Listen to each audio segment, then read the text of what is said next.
Ang kwentong ito ay hango sa totoong buhay. Mula ito sa isa nating kabayan na itago na lang natin sa pangalang Juan. Taong 1960, Calbayog, Samar. Tampulan ng tukso ang binatang si Alex. Tahimik lang naman sana, kaso pinagdidiskitahan kahit walang ginagawa. Ang pasimuno ay si Jose, pamangkin ng maestro. Isang araw habang naglalakad pauwi ay biglang sumapul ang malaking bato sa noo. Alam mo kung ako sa'yo tumigil ka na. Kumakapit ka lang naman sa aral ni Maestro Juan kasi libre pagkain sa araw-araw. Hindi ka talaga nadadala ano? Ganun na ba kayo kapobre? O ito may baon ako. Sa inaba ng nilakad mo, baka gutom ka na. Wika ni Jose matapos bumaba sa puno ng pinagpwestuhan upang maging maayos ang pagtirador. Hinawi ni Alex ang buhok na dumikit sa duguan na noo. Napakapit sa katabing halaman dahil nandidilim ang paningin. Nang mapayuko, nakita ang nagkalat na kanin na hinagis ni Jose. Hoy, bakit hindi ka makapagsalita? Noo mo lang yung natamaan ha? Naging pipi ka na. Masyado ka madrama. Wika ni Jose. Dumampot ng bato. Muling tinutok ang tirador. Hindi pumalag si Alex. Hinayaan niya ito. Ang punto'y iipunin ng inis hanggang sa masagad. Nang sa gayoy magkakalakas ng loob na gumanti. Yung pagigante na isang beses lang gagawin, pero ikakamatay ng patutungkulan. Ngumiti si Jose. Walang pakundangan sa pagtirador. Pumikit na lamang si Alex. Dinama ang sakit ng tumamang bato hanggang sa nahinto. Pagkamulat niya, nasaksihan kung paanong paluin ng tungkod ang kamag-aral. Nahuli sa akto ng tiyuhin. Ang ayos-ayos ng pangaral ko. Tapos ganito ang makikita ko. Wala kang modo. Magmula sa araw na to, hindi ka na papasok sa klase. Umiiyak na tumakbo si Jose.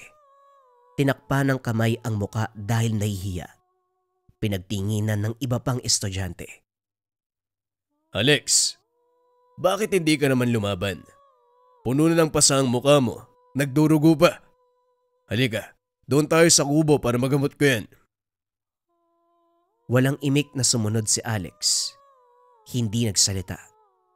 Dinama lamang ang hapdi ng mga sugat. Binigyang lunas ng maestro. Inihipan ng dasal upang mabilis na maghilom. Pinagpahinga na rin muna, pansamantalang pinaliban sa klase. Dito sa sitio, may itinayong lihim na paaralan si Maestro Juan, isang manggagamot at albularyo. Malayo sa kabiasnan ng lugar. Walang ospital o doktor na makakatulong sa mga tao kung magkakasakit. Kaya naman naisip na turuan ang mga kabataan kahit pagbibigay lang ng unang lunas. Nagsimula sa isang mag-aaral hanggang sa madagdagan. Sa mga nakalipas na taon, isang mag-aaral lamang ang nakitaan ng potensyal, yung desidido at mahal ang larangan. Karamihan kasi ay sumali sa klase para makalibre ng kain. Iba si Alex. Matyaga sa pag-aaral. Nakikinig. Madaling matuto. Bagay na ipinagtataka ng maestro. Tinanong isang beses pero matipid sa pagsagot. Hindi kinulit dahil baka may malalim na dahilan. Palihim niya itong binabantayan. Pagkatapos ng maghapong klase, binalikan ni Maestro Juan ang binata kaso wala na ito sa kubo. Ang naabutan na lamang ang maayos na paghilera ng mga halamang gamot. Malinis na rin ang silid. Napangiti ang matanda. Alam niyang si Alex ang gumawa. Kahit sa silid-aralan, naglilinis ito bago umuwi. Itong batang ito talaga. Masyadong tahimik pero ubod ng bait. Kung sana katulad mo si Jose, magkakasundo siguro kayo. Kaso ang tigas ng ulo nun eh. Natigilan si Maestro Juan nang mapansing ang halamang gamot na may mantsa ng dugo. Nakasilid na ito sa basurang sako pero kinuha niya muli. Naintriga sa napansing ora, inilagay ito sa mangkok. Pinatakan ng katas ng kalamansi. Hindi makapaniwala nang magbago ang amoy. Walang pag-aalinlangan na pinuntahan si Alex sa bahay nito. Naabutan niya ang binata na nagpapakulo ng tubig. Sa maliit na mesa, may kalahating tinapay na inaamag, kape na gawa sa bigas at kutsarita ng asukal. Hindi lingid sa kanyang kaalaman ang sitwasyon nito sa bahay. Nakasilong sa barong-barong na malapit ng bumigay. Pinatuloy siya ng mapansin. Ano pong sadya niyo rito, maestro? Pasensya na kung itong naabutan niyo ah. Ganito lang kasi yung bahay na meron kami. Wika ni Alex. Ito din ang unang beses na may kahabaan ang sinabi. Ayos lang. Hindi naman ako nandito para manghusga ng estado sa buhay. Kukumustahin sana kita eh. Hindi mo kasi ako inintay. Yung mga sugat mo masakit pa ba? May dala akong gamot para mamayang gabi mapahiran mo. Inilapag ni Maestro Juan ang dalang bayong. May kasama itong bigas at delata. Pinapanood niya lang ang binata na nagtitimpla ng kape. Kumunot ang noo dahil 2 tasa ang hinanda.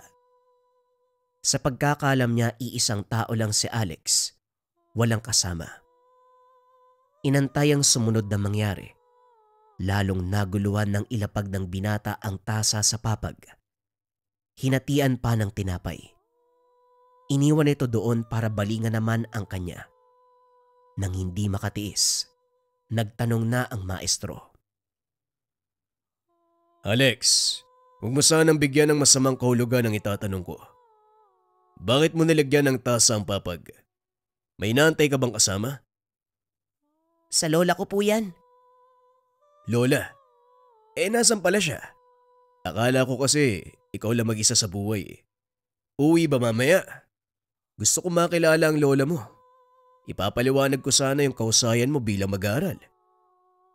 Hindi po darating si lola. Matagal pa siyang babalik. Ganun ba? Saang lugar siya nagpunta? Kung gusto mo pwede nating sunduin. Umiling si Alex. Inisahang lagok ang kape at saka nagmamadaling niligpit ang tasa sa papag. Itinabi sa pinakasulok na bahagi. Maraming salamat po sa binigay niyo. Sige po. Hindi makapaniwala si Maestro Juan sa inasal ng binata. Itinuro nito ang pintuan. Wala sa sariling dahan-dahan na lang ding lumabas. Kaagad pinagsarahan. Nagbuntong hininga. Tumitig sa saradong barong-barong. Sa kabilang banda, hindi nakaligtas ang presensyang bumabalot sa paligid. Nahulaan kung saan nanggagaling nang marinig ang ingay matapos ihipa ng hangin. Kaya siguro tahimik ang batang ito. May pumipigil sa kanya na magsalita. Puna ng maestro. Hindi na siya nagtagal. Umalis pagkatapos mawala ang presensya. Nang sumunod na araw, maagang pumasok si Alex. Naabutan nitong inayos ang mga halamang gamot sa bawat lagayan. Ito ang aralin sa ngayon. Dumiretso na lang din si Maestro Juan sa kanyang upuan. Inatupag ang mga gawain. Sinimula na ang klase nang magdatingan ang ibang mag-aaral. Pagkatapos ng klase, sinundan ng maestro si Alex. Umuwi ito sa tahanan pero kaagad ding lumabas. Nagtungo sa kagubatan malapit sa ilog. Maingat na inilatag sa paanan ng malaking puno ang dalang pagkain, tasa ng kape, tinapay at barya. Lumuhod ang binata, ipinikit ang mga mata at nagdasal. Napasandal sa puno si Maestro Juan habang nakamasid sa binata. Iilang distansya lang ang layo pero sinigurado niyang hindi siya makikita. Pinagmasdang maigi ang lugar. Masyadong malinis. Walang bahid ng negatibong enerhiya. Sa kabila ng naglalakihang puno, ibinalik ang pansin kay Alex. Tapos na ito at nagmamadaling umalis. Nilapitan ng maestro ang punong inalaya ng binata. Sinuri, pinakiramdaman. Kaso nga lang walang makuha. Yumuko na lamang siya at pumutol ng ugat pagkatapos ay binulsa. Pagdating sa bahay, ibinabad sa langis ang ugat ng kahoy. Pinatakan ng kalamansi at iba pang sangkap upang malaman kung ano ang nakatira sa kahoy. Itinabi sa sulok. Hinayaang umepekto ang proseso. Mag-aantay pa ng ilang araw. Kinabukasan, araw ng Sabado. Walang pasok kaya iginugol ang oras sa pangolekta ng halaman, ugat, at iba pang yamang gubat na mapapakinabangan sa larangan ng gamutan. Kasama ng maestro ang pamangking si Jose upang makatulong. Naagaw ang pansin ni Jose sa nakailerang kabute sa kabilang bahagi ng gubat. Nang mapansing abala ang tiyuhin, dali-daling pumuslit upang kuhain ang mga ito. Tuwang-tuwa habang isinisilid sa dalang buslo. Nawala sa isipan ang pinagawa ng maestro. Umuwi ito. Niluto ang mga kabute. Nagsandok sa mangkok. Unang pinakain ang aso. Kanina pa kasi nangungulit dahil nagugutom na. Nagulantang si Jose nang makitang bumulagta ito matapos maubos. Nangisay. Dumaan ang ilang minuto ay binawian ng buhay. Sa takot niya, binitbit ang pinaglutuang kaldero para itapon kaso biglang may kalokohang sumagi sa isipan. Alex! Halika muna rito. Lumabas ka! May ibibigay ako! Huwag mong hihindihan ha. Si Maestro Juan ang nag-utos sa akin. Magdala ka ng mangkok. Magmadali ka. Wika ni Jose. Nang makarating sa tahanan si Alex. Walang tiwala ang binata rito, pero dahil binanggit ang pangalan ng maestro, walang nagawa kung hindi sumunod. Kainin mo habang mainit pa. Swerte mo may pakialam si Maestro Juan. Pati ulam pinaglutuan ka pa. Kuminis na ang mukha mo. Parang gusto mong suntukin kuli para magkulay pula. Walang pasabing tumalikod si Alex. Pinagsarahan ng pintuan ang makulit na kamag-aral. Sige lang. Hindi man kita masuntok ngayon. Sigurado ako paglalamayan ka bukas. Ubusin mo ang laman ng mangkok. Hindi ginalaw ni Alex ang lutong kabute. Nagukay siya sa likod ng barong-barong at doon itinapon. Alam niya, hindi ito tipikal na kabute. Isa ito sa patibong ng mga halamang lupa para sa kanilang biktima. Ang sino mang makakakain ay agarang mamamatay. Sa pagbalik ng klase, nagulat si Jose sa pagpasok ni Alex. Buhay na buhay pa ito. Sandali, hindi ba dapat patay ka na? Anong ginawa mo sa kabute? Tinapon mo ba? Dapat kinain mo. Lumipad ang kamao ni Jose sa mukha ng binata. Kagad natigilan dahil dumating ang maestro. Kakabalik mo lang. Nagsisimula ka na kagad ng gulo. Umuwi ka, Jose. Tanggal ka na sa klaseng ito. Pinauwi na rin ng maestro ang iba. Nawalan ng ganang magturo ng maabutan ang ganong eksena. Dinala sa tahanan si Alex upang magamot. Nasugatan na naman ng mata nito. Sa pagkakataong yan, napansin ng maestro ang kumapit na amoy sa katawan ng binata. Samyo na tataglayin lamang ng mga nilalang na katulad ng engkanto, maligno, lamang lupa at iba pang lahi. Hindi na muna nagsalita. Hindi pa sigurado kung ano ang dahilan. Pagkatapos ng paggamot, Kakausapin sana ang binata pero mabilis na lumabas. Tinawag pero hindi na lumingon. Napahugot na lamang ng hininga si Maestro Juan nang maalala ang nakuwang ugat. Ito ang binalingan. Ilang araw pa lang magmula nung binabad. Hindi pa ganun kalinaw pero may kaunting pagbabago. Tinakpan muli at sakay tinabi. Paano ko malalaman kung masyadong tahimik ang bata? Umiiwas na. Sobrang ilap. At dahil hindi mapalagay, binisita ang binata kaso lang sarado. Walang senyales na may tao sa loob. Naupo siya sa tabi. Matyagang nag-intay.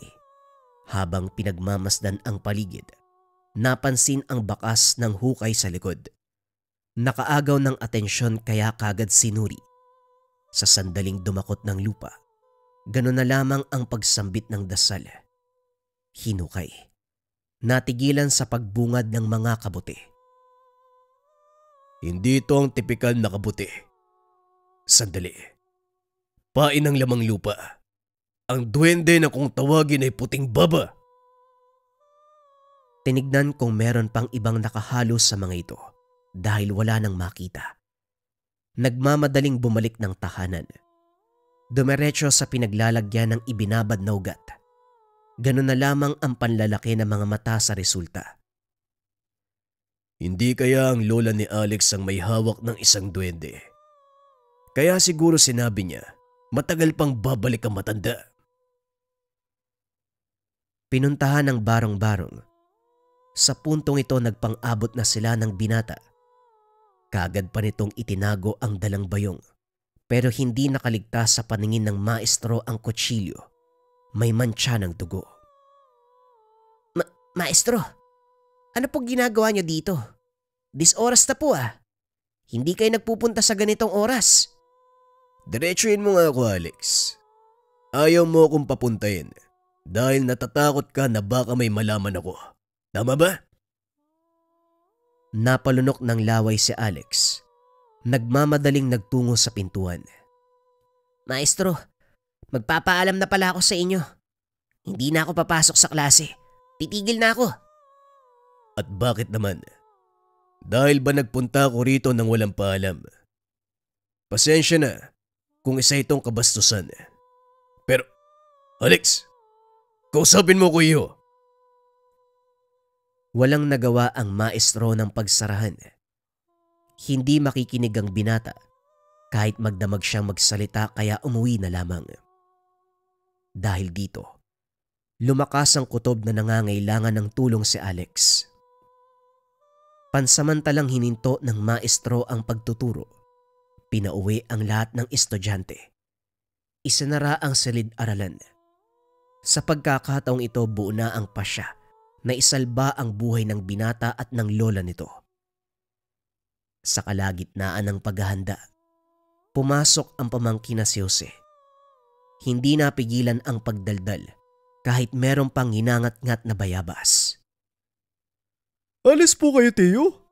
Saan po kayo pupunta? Sama ko. Huwag ka munang mangulit dahil importante ang lakad ko. Alis ako kaya umayos ka rito.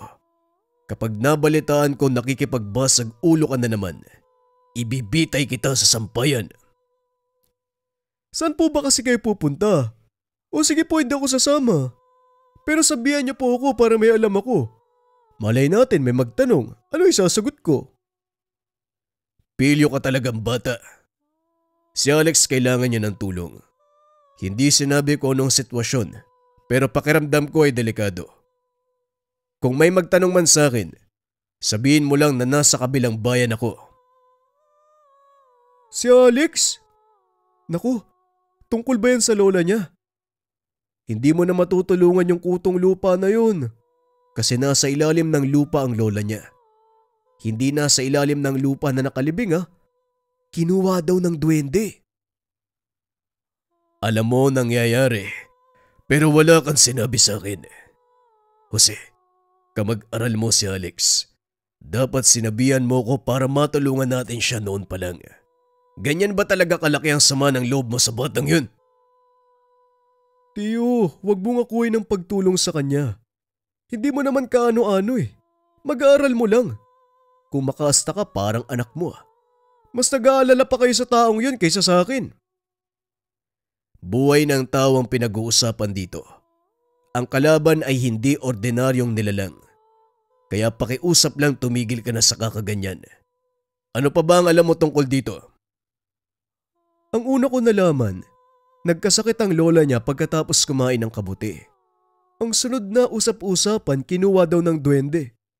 Walay ko ba? Wala naman akong pakialam sa bubwit na yun eh. Naalibadbaran nga ako sa pagbumuka niya. Napabuntong hininga ang maestro. Iniwan ng pamangkin. Pinuntahan ng tahanan ni Alex. Maestro, ako na po nakikiusap sa inyo. Huwag na kayong mangialam sa buhay ko. Wika ni Alex. Sumalubong sa labas. Hindi siya hinayaang makalapit. Alex, isa ka sa butihin kong mag-aral. Kaya naman ang problema mo, problema ko na rin. Ipagtapat mo sa akin ang lahat. Handa akong makinig at tumulong. Hindi mo na kailangan magsinungaling dahil nalaman ko na kay Jose ang tungkol sa lola mo. Napalanok ang binata kasabay ng pagkabog ng dibdib. Wala sa sariling tumakbo patungo sa kagubatan. Dumiretso malapit sa ilog, sa puno na palaging inaalayan. Sumunod si Maestro Juan. Dito nalinaw kung anong klase ng kahoy. Naroon pala ang lagusan patungo sa mundo ng mga duwende, sa dimensyon ng puting baba. Sa likod nito makikita ang nakahilerang kabuti. Nakakalason, bitag ng lamang lupa para sa kanilang biktima. Lumuhod doon ang binata, nagmamakaawa na ilabas ang lola. Sinagot ng paggalaw ng mga tuyong dahon. Sa lakas ng hangin ay kamuntikan pang matangay. Tumigil din makalipas ang ilang sandali. Dali-daling kinontra ng maestro ang pagtatangka ng itim na figura. Nuno na may mahabang nguso. Ang puting baba. Kaagad ding nadala, naglaho at bumalik sa ilalim ng lupa. Inalo ng maestro ang nagluluhang mata ni Alex. Panay ang pagtawag sa pangalan ng lola hanggang sa nakabalik ng bahay. Pumasok ko sa klase niyo dahil nakaratay sa banig ang lola ko. Nagkaroon ng malubhang karamdaman matapos kumain ng kabuti na nakuha sa bahaging iyon ng gubat. Sa kagustuhan kong magamot, nagtiyaga ako sa inyo. Pero nitong nakaraan, tuluyang nagbitaw sa pangako ang duwende. Hindi niya na ibabalik si lola. Nitong nakaraan? Sandali, nung araw ba na nagpunta ako? Nung nagkakape ka wala na ang lola mo? Kailan ba talaga siya kinuha? Nung araw na yon kinuha niya bago ka pa dumating. Biglang nagbago ang pasya ng duwende dahil nagpunta ka sa gubat. Sinundan mo ako eh. Nawalan ako ng gana sa klase mo kasi wala na akong gagamutin. Pero nung isang gabi, nakita kitang may hawak na kutsilyo. Anong ginawa mo? Matagal bago nakasagot ang binata. Nag-aalangan na magsabi ng totoo. Pumatay ako para ialay sa duwende. Kasi kung hindi ako mag-aalay, ako ang isusunod niya. Pumatay? Anong pinatay mo? Alex, magsabi ka ng katotohanan. Ano o sino ang pinatay mo? Kambing at manok lang po. Mga alaga ng kapitbahay. Nakahinga si Maestro Juan sa sagot. Kabadong-kabado dahil inakalang tao ang pinaslang ng binata. Nagplano kung paanong kakalabanin ng duwende. Isa pa naman ito sa pinakamahirap tapatan. Kilala sa pagiging pilyo at walang awa.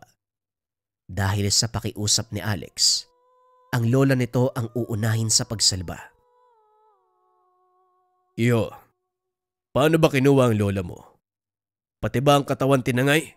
O nakakulong ito sa isang bagay? Nawala po lahat eh. Kaluluwa at katawan. Ang huling sinabi ng duwende, magpatuloy lang ako sa pag-aalay. Kapag natuwa siya, isusoli niya si lola. Pero duda po ako, maestro. Pasensya na sa inasal ko ha. Kailangan ko po pala ang tulong nyo. Napabuntong hininga ang maestro. May parting natutuwa dahil sa wakas ang binata na mismo ang humingi ng saklolo.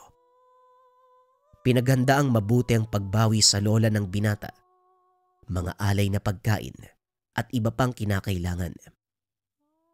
Hinalungkat sa lumang baul ng maestro ang kumpul ng papel na pinagsulatan ng dasal at orasyon. Ito ang may pinakamataas na depensa na sinulat ng kaninununuang manggagamot. Kinondisyon ng katawan at isipan para sa pakikipaglaban. Mainam na dumito ka muna sa tahanan. Alex, ako nang bahala sa lagusan. Ako ang harap sa duwende. Kung sakali mang may magpaparamdam dito, huwag kang lalayo sa bilog. Magsisilbing depensa mo ang bagay na yan. Gumuhit ng bilog sa lupang saig si Maestro Juan gamit ang laman ng botelya. Pinaghalong langis at mga pangontrang gawa sa lamang ugat ng iba't ibang puno. Binigyan ng patalimang binata dagdag depensa.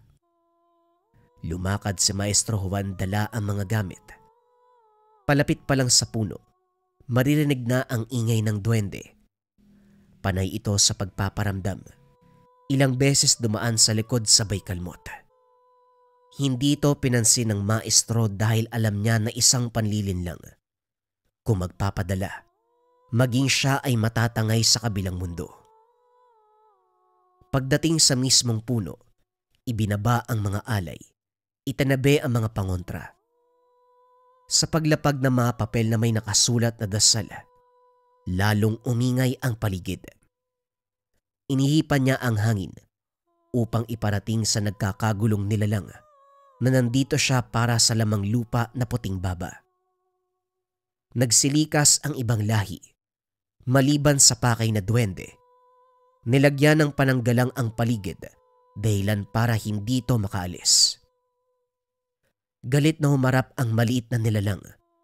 Unang winika ang salitang hindi maintindihan. Marunong ka sa lingwaheng tao. Yon ang gamitin mo para magkaintindihan tayo. Hangal namang gagamot. Nasa dugo niyo ang pakiging pakialamero. Ang binata at matanda lang naman ang may atraso sa akin. Pero bakit nakikisawsaw ang pesteng katulad mo? Mag-aral ko ang binatang tinutukoy mo. Lahat ng estudyante ko ay tinuring kong anak. Kaya kung may problema ka sa kanila, sa akin mo idadaan. Nasaan ang matanda? Ibalik po para wala na tayong gulo. Anong akala mo sa akin, hangal? Magkagamot. Ako ang dapat magbanta sa'yo.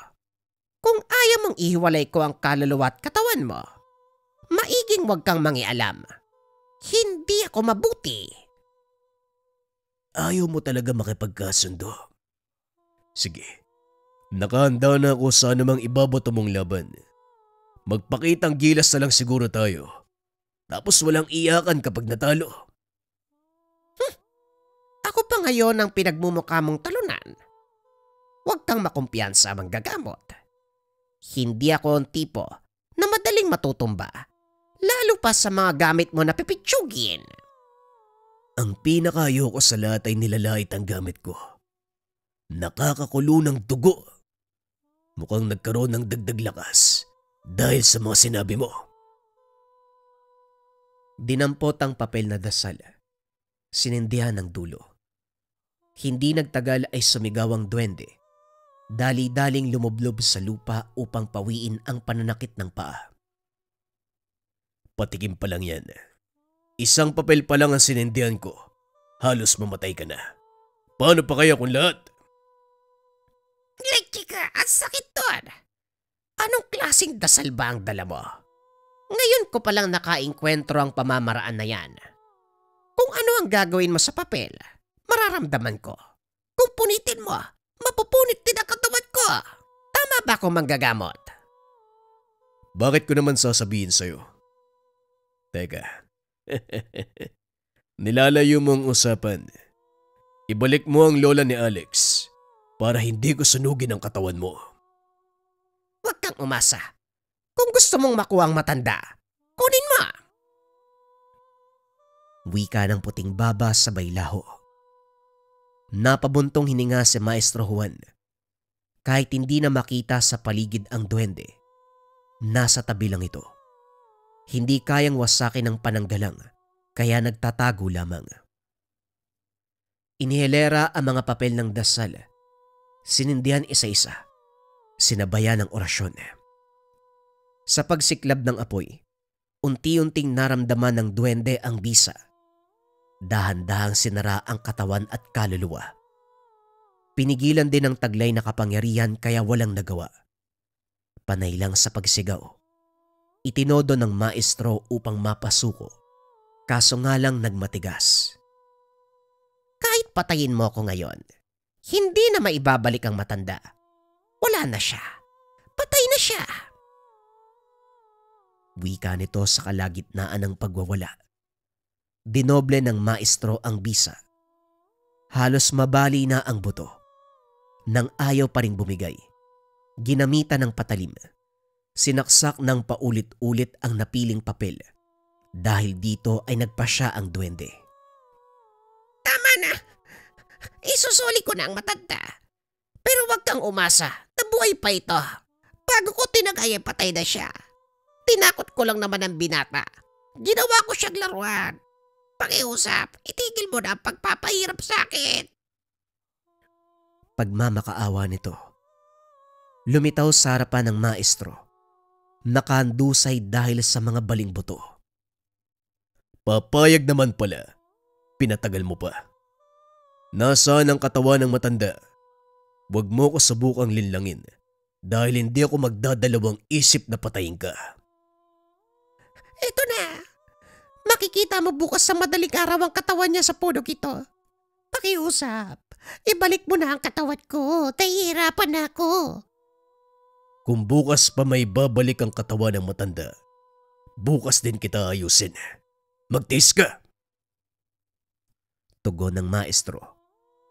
Naganap ng pwesto na malapit para makapagpahinga. Nagintay na sumapit ang madaling araw. Pagsapit ng takdang oras, tinupad ng duwende ang pagbalik ng matanda.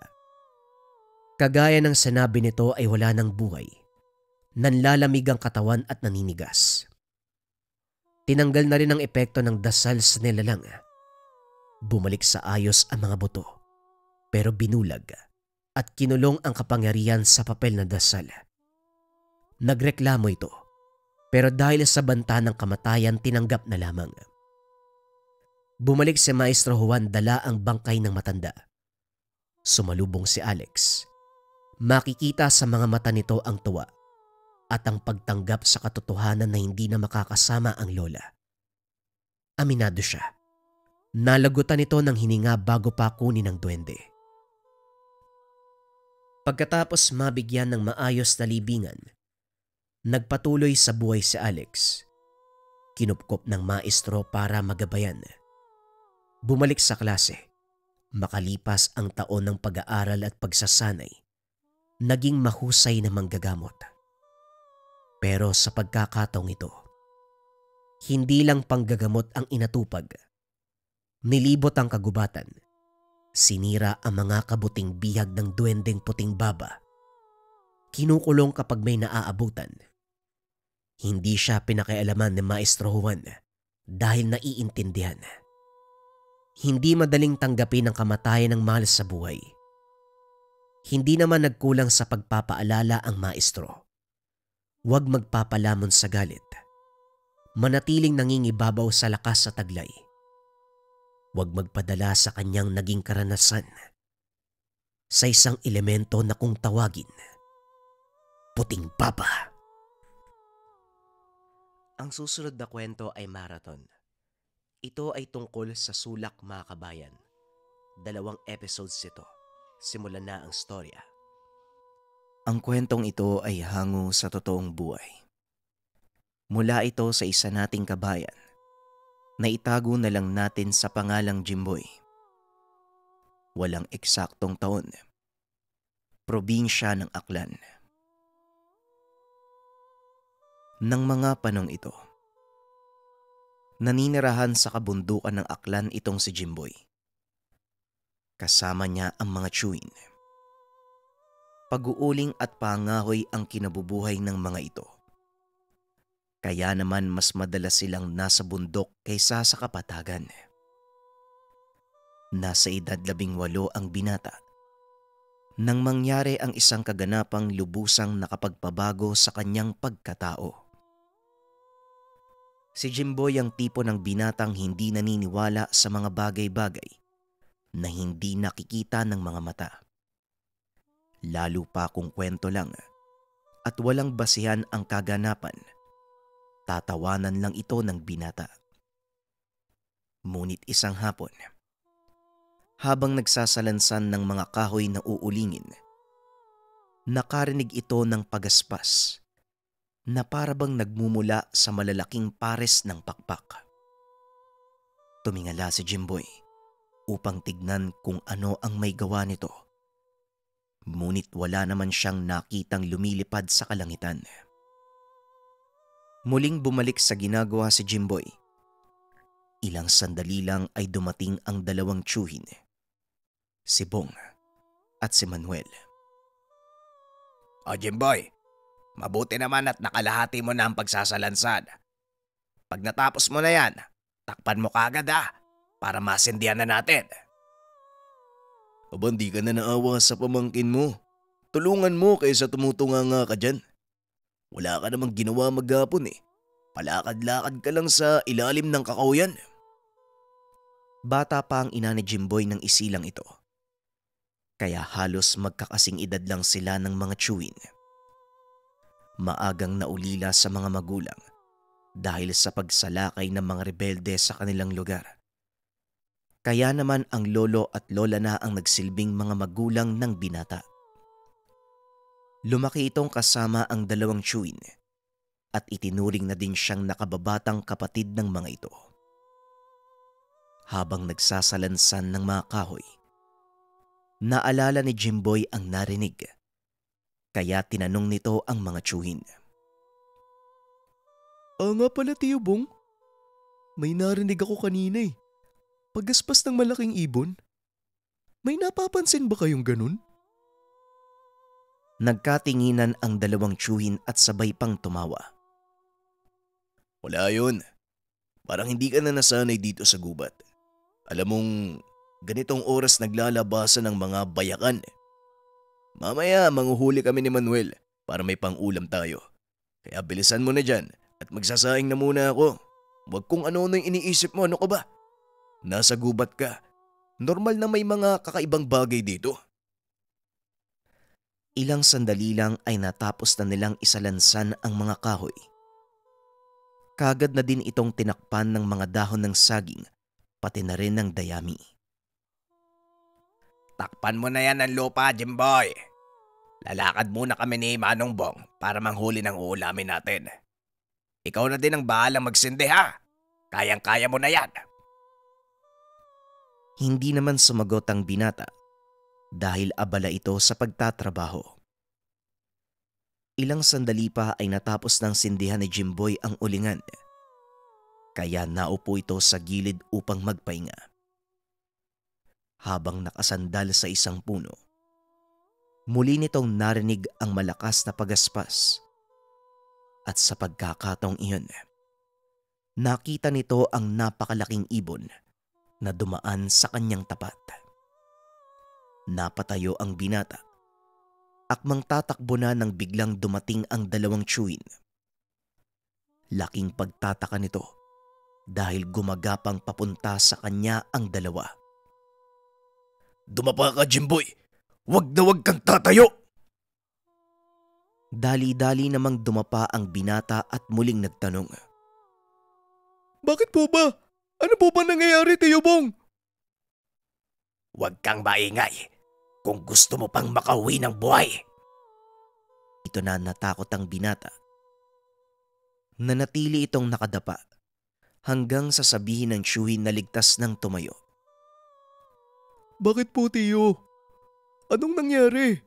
Kanina pa ako nagtatanong Mamaya ako na ipapaliwanag. Sa ngayon, bilisan mo na. Kailangan nating makahanap ng ligtas na lugar. Marahang naglakad ang tatlo papasok ng kagubatan. Nakahinga ng maluwag ang tatlo nang makakita ng maliit na yungib. Diyos ko, salamat. Akala ko mamamatay na tayo eh. San ba kasi nanggaling yung lintik na yun? Hindi ako sigurado. Pero mukhang yun yata ang sinasabi ni tatay. Delikado tayo dito. Bukas sa bukas bababa tayo. Hindi tayo pwedeng manatili sa kagubatan. Naalala ni Jimboy ang mga kwento sa kanya ni Lolo Badong tungkol sa isang malaking ibon na nambibiktima ng mga kabataan sa kanilang lugar. Yun po ba yung sinasabi ni Lolo Badong na sulak? Kaunting kaalaman. Ang sulak ay isang higanteng ibon na sinasabing maygit 10 talampakan ang tangkad. Ang lapad ng pakpak nito, maygit 20 talampakan. May matatalas na kuko. At ang tuka nito ay nakakurba na parang karit. Dinadagit nito ang mga kabataan at dinadala sa kanyang pugad upang magsilbing pagkain. Balik tayo sa kwento. Patuloy na nakiramdam ang tatlo. Patuloy pa din nilang naririnig ang malakas na pagaspas ng nilalang. Ang mabuti pa siguro, antay na lang natin mag-umaga bago tayo umalis. Talagang hindi tayo titigilan ng isang yan.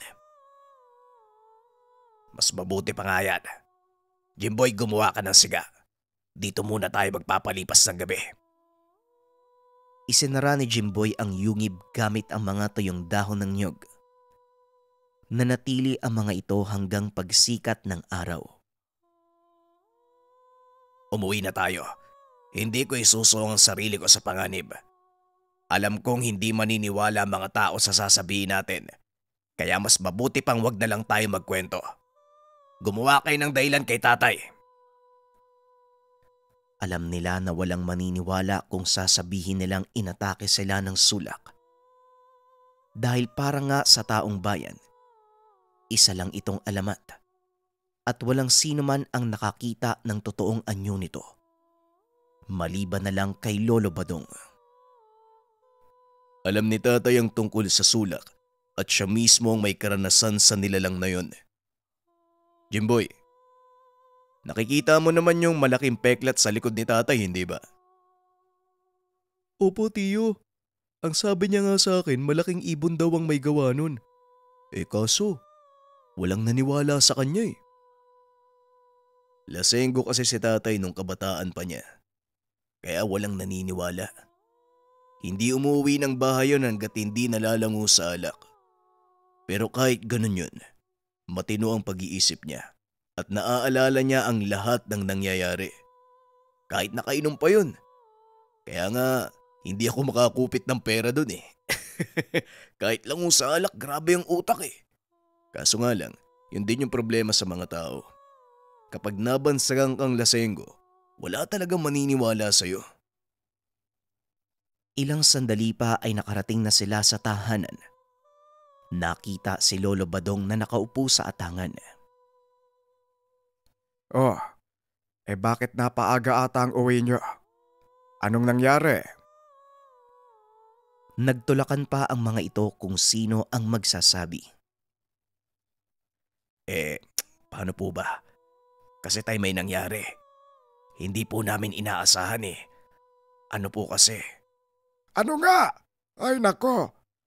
Kahit kailan talaga, Manuel, hindi ka marunong magdetalye ng mga sinasabi mo. Ayusin mo. Magsimula ka sa umpisa. Batuin kita ng sinela sa mukha eh. Napakamot ng ulo si Manuel. Pinaliwanag ang lahat ng nangyari. Hindi na nagulat pa ang matanda. Dahil simula pa lang alam na nitong babalik ang nilalang.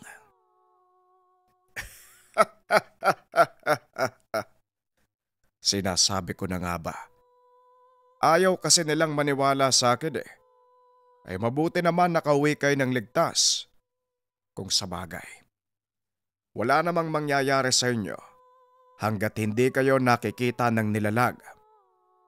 O siya, ayusin nyo na ang mga sarili nyo para kayong hinabol ng 10 demonyo. Ang dugyot ng itsura nyo.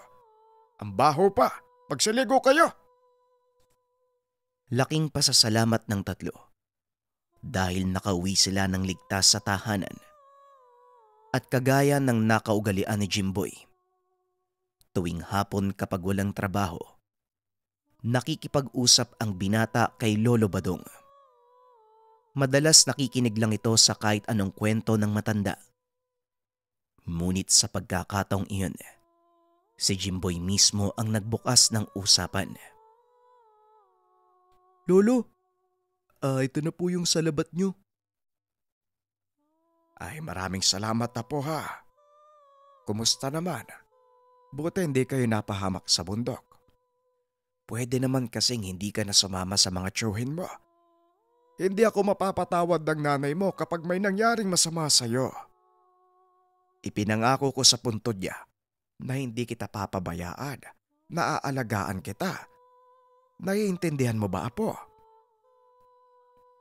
Nag-iisang apo si Jimboy, kaya mahal na mahal ito ni Lolo Badong. Kahit nung maliit pa, hindi nahihiwalay sa paningin ng matanda si Jimboy. Alam ko naman po yun, Lolo. Sa totoo lang, grabe po yung takot ko kagabi. Akala ko po mamamatay na kami nila Tio Manuel eh. Mabuti na lang po, nakakita kami ng maliit na kuweba, kaya doon po kami nagpalipas ng gabi. Pero, pwede po bang sabihin niyo sa akin, Lolo? Ano po ba yung nakita namin? Ano po bang meron sa mga sulak, Lolo? Ang sulak ay mga alaga ng aswang. Kadalasan sila ang ginagamit ng mga aswang para manalakay. Pero madalas silang namumuhay mag-isa sa mga kabundukan na hindi gaanong nagagambala ng mga tao.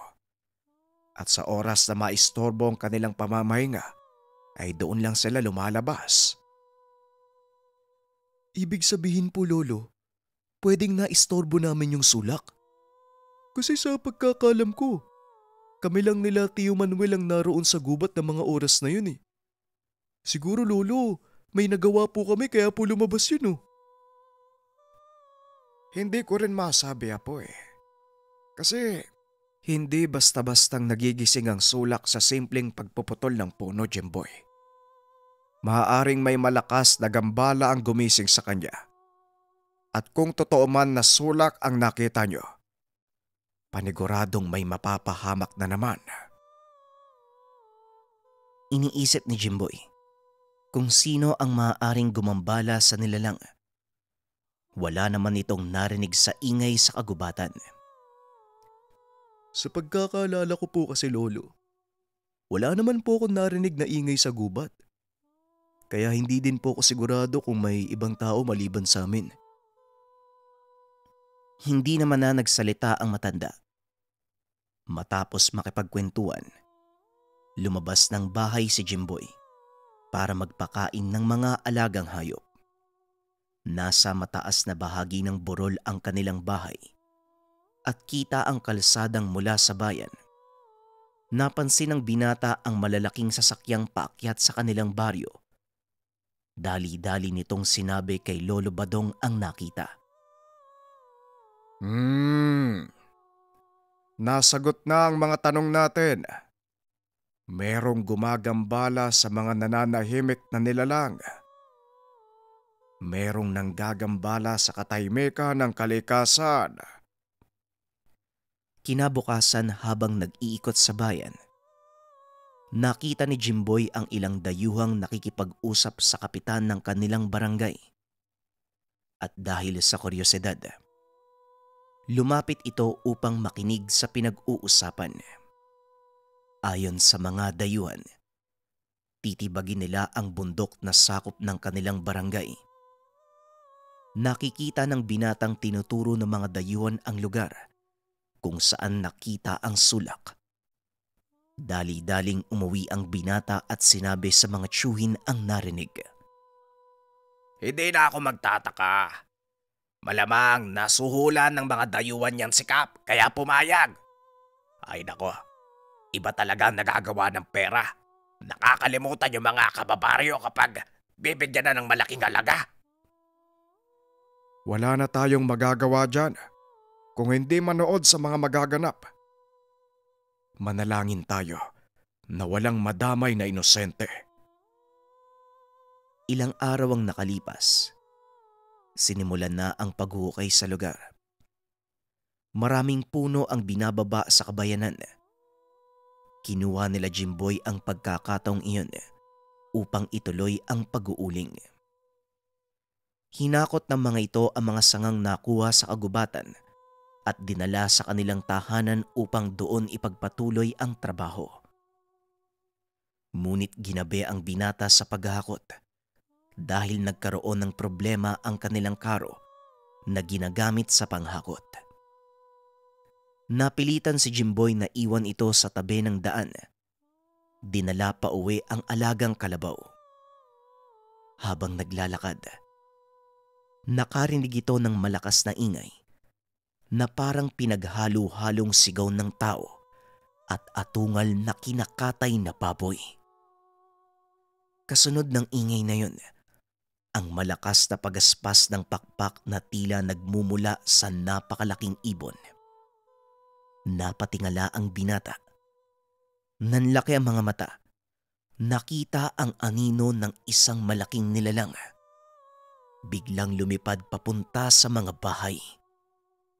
Dali-daling sumakay ang binata sa kalabaw. Pinatakbo ng mabilis. Pagkarating sa tahanan ay sinalubong ito ng tiyuhin. Saan ka ba nanggaling? Hindi mo ba alam ang nangyayari? Dalawa sa mga taong nagtatrabaho sa bundok ang pinatay ng sulak. Opo, tiyo. Nakita ko nga po yung nilalang na papunta dito. Kaya nagmadali po akong umuwi. Mabuti na lang po nasa maayos kayong kalagayan. Si Lolo Badong po. Nasaan po si Lolo? Nasa bayan pa siya. Pero nandoon na ang tiyo Manuel mo. Mag-antay ka lang dito. Ako na ang susundo sa kanila. Nag-aalala ito sa matanda. Nagpumilit si Jimboy na sumama. Hindi po. Sasama po ako. Gusto ko pong masigurado na ligtas si Lolo Badong kaya pakiusap po, tiyo. Isama niya po ako. At isa pa, hindi naman ako bata eh. Kaya ko nang ipagtanggol ang sarili ko. Wala nang nagawa ang tiyuhin, kundi pasamahin ito. Sa isip ni Bong, mas mabuting magkakasama sila kung sakaling sumalakay man ang nilalang. Bilisan mo na. Baka hindi na natin maabutan si Tatay at Manuel. Dali-daling tumakbo ang dalawa. Bit-bit ang kanilang mga itak. Pinuntahan ng mga ito ang bayan. Nakita nila na tila walang kaalam-alam ang mga tao sa maaaring maganap sa gabing iyon. Nakita ng dalawa si Lolo Badong at Manuel naglalakad sa daan habang nagtatawanan. Mabuti naman at nakita namin kayo. Bilisan na po natin, Tay. Kailangan nating lumayo sa bayan. Nakita namin ni Jimboy ang sula. Hindi na ituloy ni Bong ang sasabihin dahil pinatahimik ito ni Lolo Badong. Alam ko, kaya huwag kang maingay. Maglakad ka na lang pauwi dahil wala ka nang magagawa para tulungan pa ang mga taong yon. Kagad namang sumunod sila Jimboy. Habang patuloy na naglalakad, walang tigil ang pagtingala ng binata na tila ba may kung anong inaantay. Ngunit nakarating sila sa tahanan ng walang nangyayaring kakaiba. Bakit po ganun? Parang hindi naman nagpakita yung sulak. Bukas pa natin malalaman kung anong klaseng pananalanta ang gagawin ng nilalang na yon. Pero ipanatag mo ang kalooban mo. Dahil hanggat wala kang ginagawa na hindi magugustuhan ng nilalang, hindi ka mapapahamak. Kaya matulog ka na, iho. Pero Lo, Ano ba talagang kayang gawin ng sulak? Nakakatakot po eh. Hindi ko po alam kung anong meron dun eh. Ay nako, eto na naman ang apo ko. O siya, sige na nga. Mag-usap na lang muna tayo.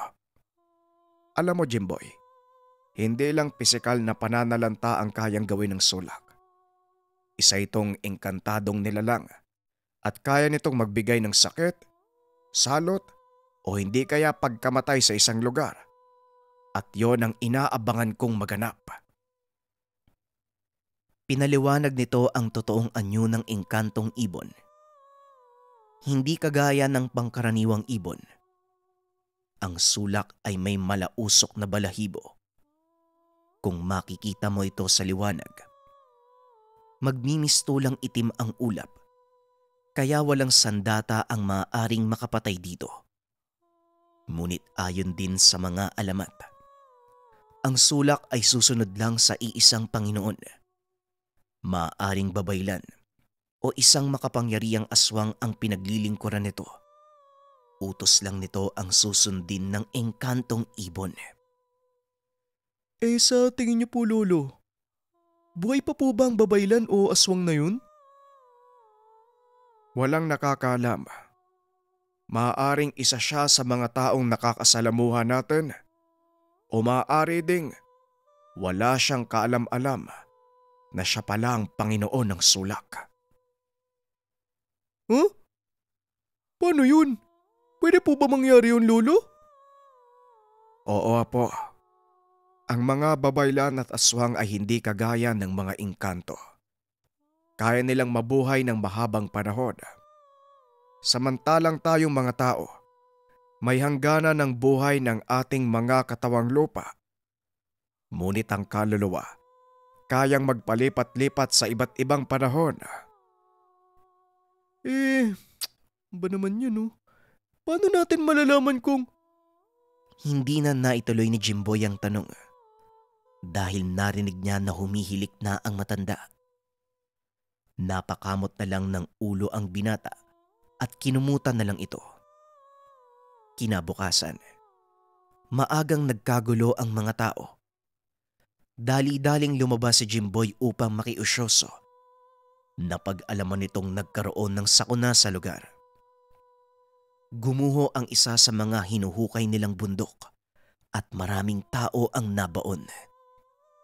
Ang nakakapagtaka, walang sino man ang gumagalaw ng lugar na yon. Hindi pa naaabot ng mga makinarya ang bahaging ito.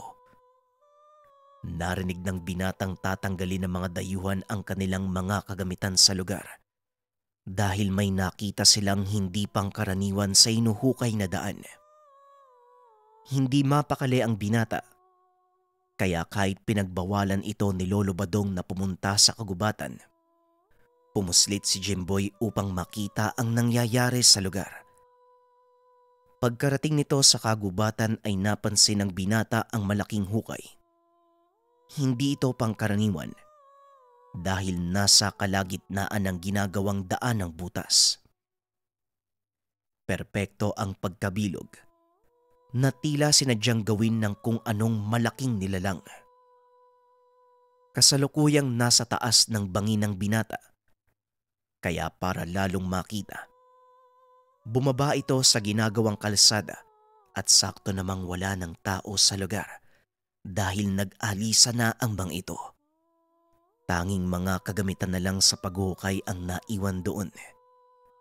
May ilan pang ilaw ding nakita si Jimboy. Kaya naman bumaba siya sa mismong hukay. Pagkarating sa ilalim, inikot ni Jimboy ang tingin sa paligid.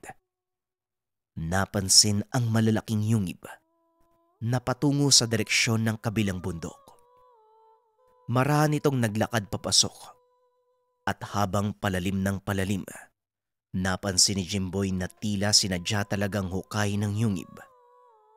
Nanlaki ang mga mata ng binata nang makita ang ilang labi ng mga hayop, kalabaw, kambing, at ang mas nakapagbigay ng takot sa kanya, ang nagkalat na buto ng mga tao. Dali-daling lumabas ang binata at pagdating nito sa taas, Nakasalubong nito si Manuel. Anong ginagawa mo ditong bata ka? Hindi ba pinagbawalan ka ni tatay na pumunta dito? Hindi ba pati ikaw pinagbawalan din? Bakit ka nandito? Pero mamaya mo na ako pagalitan.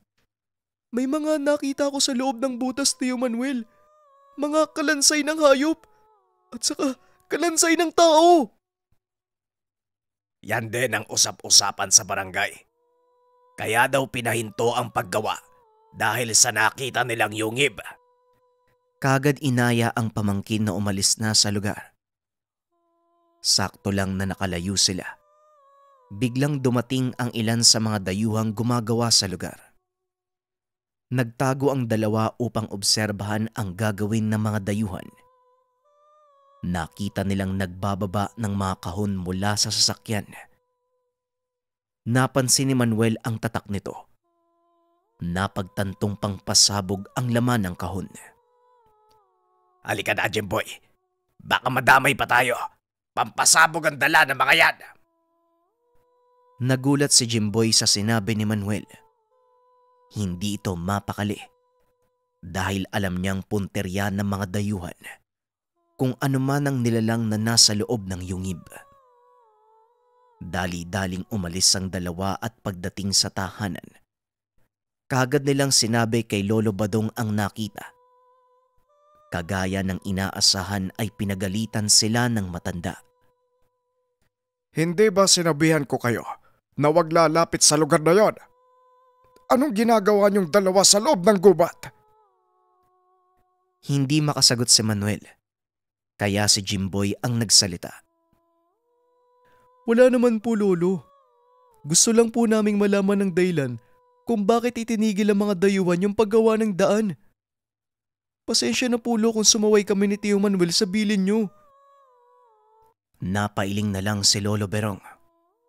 Pero ang kinagulat ng dalawa nang biglang magtanong ang matanda. Sigurado ba kayong mga pampasabog ang dala nila? Nagkatinginan ang magtsuhin at sabay na tumango. Dali-daling pumasok ng bahay ang matanda at kumuha ng sombrero. Teka, sandali lang po, tay. Saan naman po kayo pupunta? Kay Kapitan, kailangan niyang malaman ang gagawin ng mga dayuhan. Delikado kapag pinasabog nila ang lugar. Matatabunan ng buong barangay kung sakaling gumuho ang bundok. Ano pong pwede naming gawin? Ano pong pwede naming maitulong, tay? Muling tanong ni Manuel. Simple lang ang gagawin niyo. Huwag kayong masyadong lumapit sa hukay. Matapos ay kagad na itong umalis. Halika na, Jimboy. May kailangan tayong gawin. Nagtaka ang binata kung ano ang ibig sabihin nito. Ngunit tila sumunod naman ang kanyang katawan. May kinuhang gamit si Manuel. Nakabalot sa itim na tela. Inabot ito sa binata at inayang umalis. Ano to, Tio Manuel? At saka saan tayo pupunta? Sabi ni Lolo wag tayong umalis ng bahay. Mali ang pagkakadinig mo, bata. Huwag tayong lalapit sa hukay. Yan ang sabi niya. Paminsan kasi, maglinis ka din ng tenga mo. Ganun din yung Tio eh. Mamaya mas magalit sa atin si Lolo. Jimboy, alam mo ba kung anong ibig sabihin ni tatay? Kailangan na nating kumilos dahil kung hindi, lalong mapapahamak ang karamihan.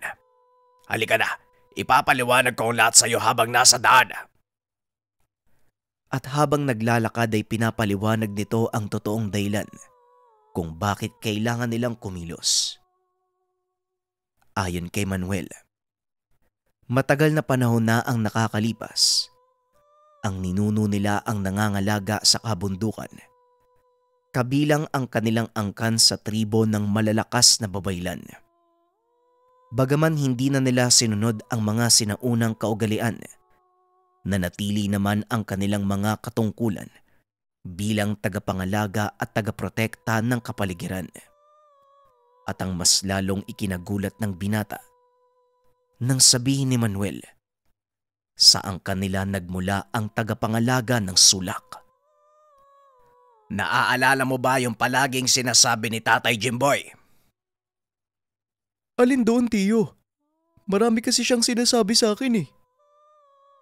Na ang tagapangalaga ng sulak ay isang babaylan o hindi kaya aswang.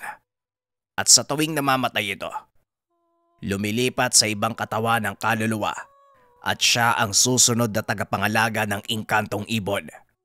Siya lang ang susundin nito at wala ng iba.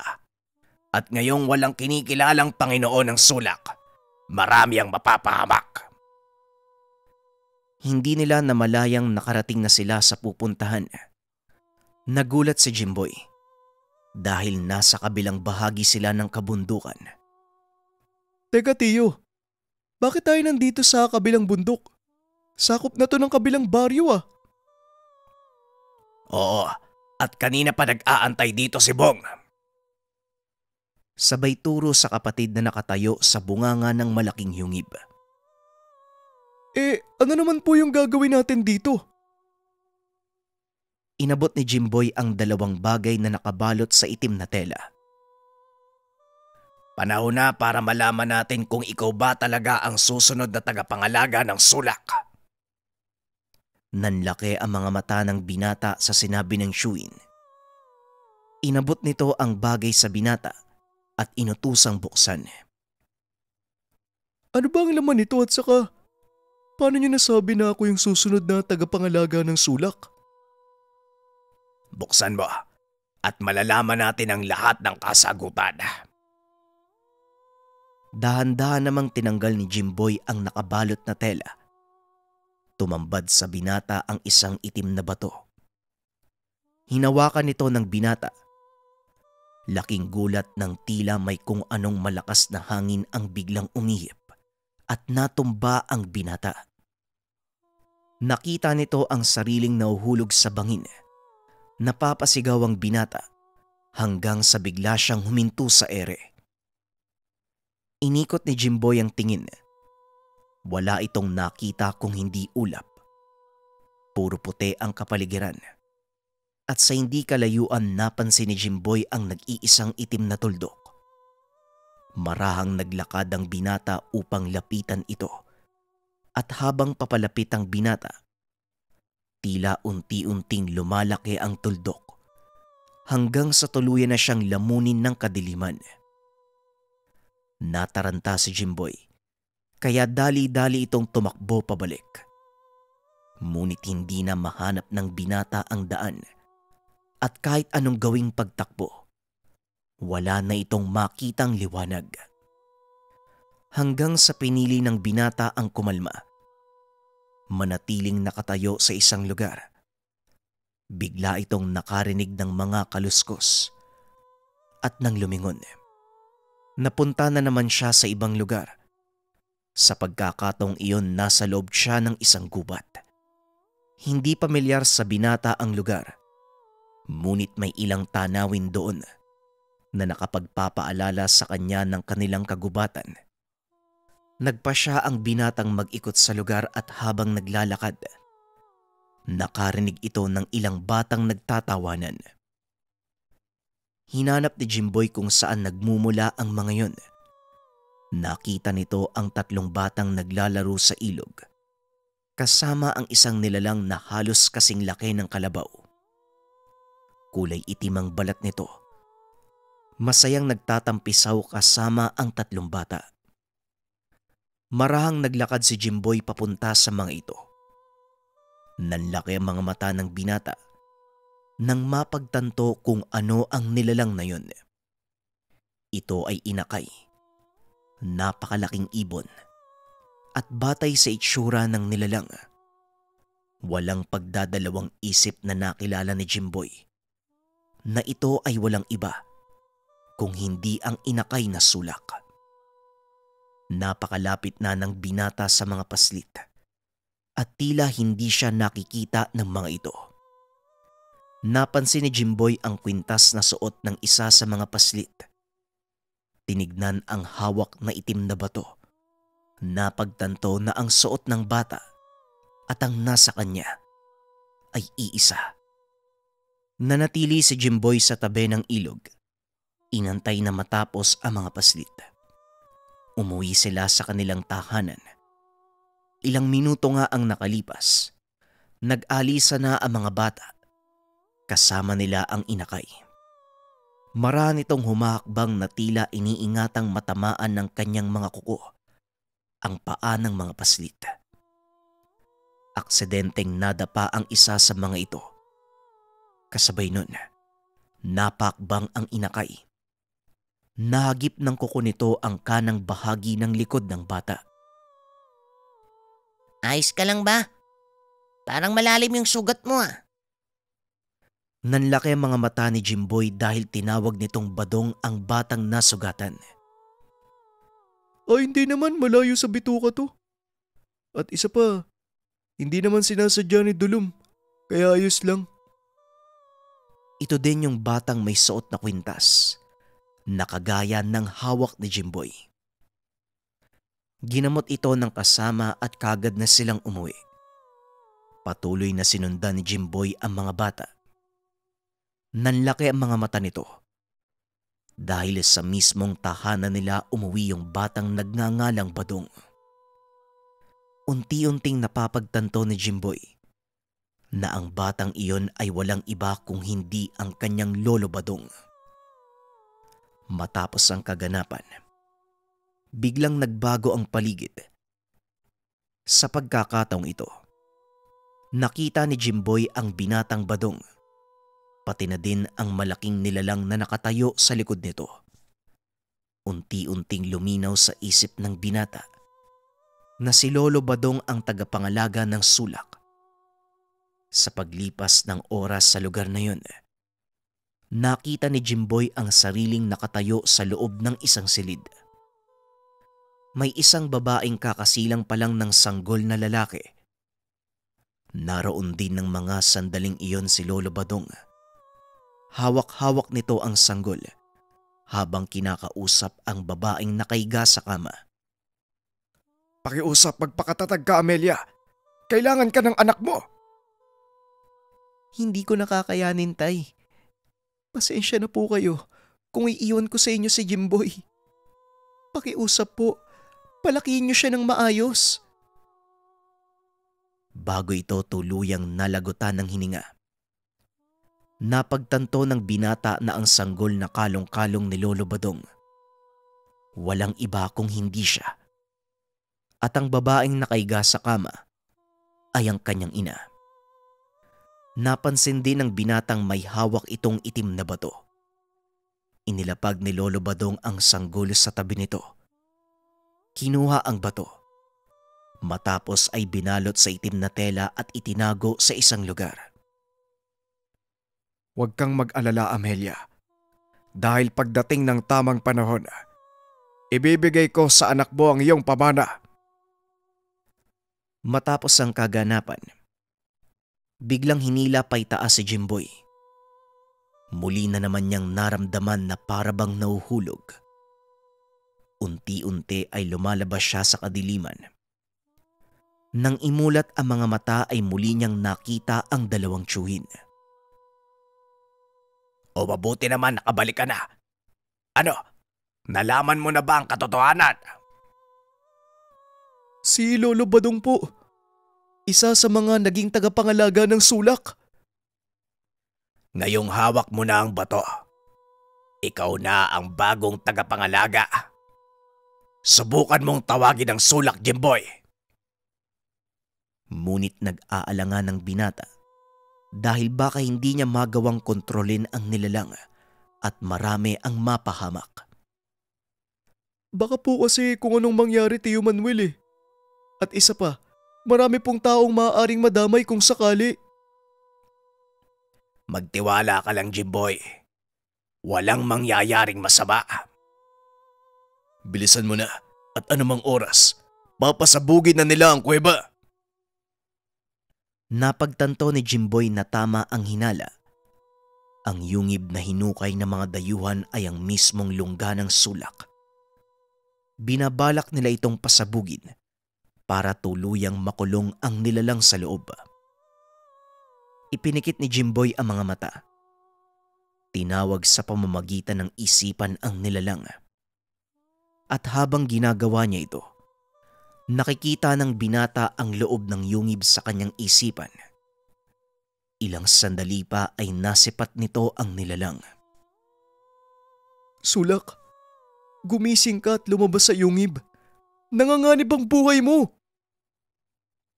Matapos magsalita ni Jimboy, biglang kumilos ang nilalang. Binuka ang napakalapad na pakpak. Sa pagkakataong iyon, nakita ni Jimboy na hindi pala gawa sa usok ang balahibo nito, kung hindi itim na apoy. Hindi makapaniwala ang binatang sumusunod sa kanya ang nilalang. Dali-dali itong lumipad papunta sa labasan ng yungib at nang imulat ng binata ang mga mata, tumambad sa kanilang tatlo ang dambuhalang itim na ibon na halos kamukha ng tao. Ikinumpas nito ang mga pakpak, lumipad ng napakataas. Habang pinagmamasdan ng tatlo ang higanting ibon, bigla namang nagsalita si Lolo Badong mula sa kanilang likuran. Mga pasaway talaga kayo. Jimboy, magagawa mong makita ang nakikita ng sulak. Ipikit mo ang iyong mga mata. Napangiti naman si Jimboy at kagad na sinunod ang sinabi ni Lolo Badong. Nakita nga nito ang napakagandang tanawin na parang siya mismo ang lumilipad at nakatitig sa ibaba. Ngayon po, Lolo, ano pong gagawin natin? Maaari pong makita ng mga tao ang sulak. Paano po natin siya itatago? Mamaya ko sasagutin ang tanong mo. Sa ngayon umalis na tayo dito bago pa tuluyang sumabog ang mga bombang itinanim ng mga dayuhan. Dali-daling umalis ang apat sa lugar at muling ipinikit ni Jimboy ang mga mata. Nakita nito ang kanilang kinaroroonan sa pamamagitan ng paningin ng sulak. At sa gawing unahan, napansin ng binata ang sasakyan ng mga sundalong papaakyat sa bundok. Mukhang delikado ang daan na ito, Lolo. May mga sundalong paparating eh. Magaling, Jimboy. Unti-unti mong natututunan ang paggamit sa kakayahan ng sulak. Bilisan nyo. Dito tayo dadaan sa kagubatan para hindi nila tayo mapansin. Ilang sandali pa, nalampasan ng mga ito ang truck na punong-puno ng mga sundalo. Dali-daling umuwi ang apat sa kanilang tahanan at muling tinanong ni Jimboy ang matanda. Lolo, paano na po yung sulak? Paano po natin siya itatago? Napangiti ang matanda at nagsalita. Sa tingin mo, paano kung itinago sa mga magulang ko dati ang tungkol sa alaga ko? Gamitin mo yung batong yan. Sabay turo sa batong suot ni Jimboy. Hinawakan ito ng binata. Laking gulat niya nang biglang bumulusok pababa ang higanting ibon. At habang papalapit ito ng papalapit, unti-unti din itong naglalaho. Lolo! Lolo! Nasaan na po yung sulak? Ang alam ko, pabagsak siya dito sa atin eh. Kung nasaan ka, naroon din ang alaga mo. Ipinikit ng binata ang mga mata. Nakita nito ang sarili, maging ang dalawang tiyuhin at si Lolo Badong. Dito napagtanto ni Jimboy na may kakayahang maglaho sa paningin ng iba ang nilalang. Laking pasasalamat nito dahil nagawa niyang iligtas ang sulak. Alam mo, Jimboy, marami ang nagsasabing masamang nilalang ang sulak, pero nagkakamali sila. Depende sa nangangalaga nito ang magiging ugali niya. Oo nga, at naging masama ang unang Panginoon ng alaga mo. Pero hindi ibig sabihin mananatiling ganon ang sulak. Maaari itong magbago, depende sa kanyang tagapangalaga. At ayon pa dito, simula nang manahin niya ang pangalaga sa sulak, ginawa ni Lolo Badong ang lahat para mawala ang kasamaan sa puso ng nilalang.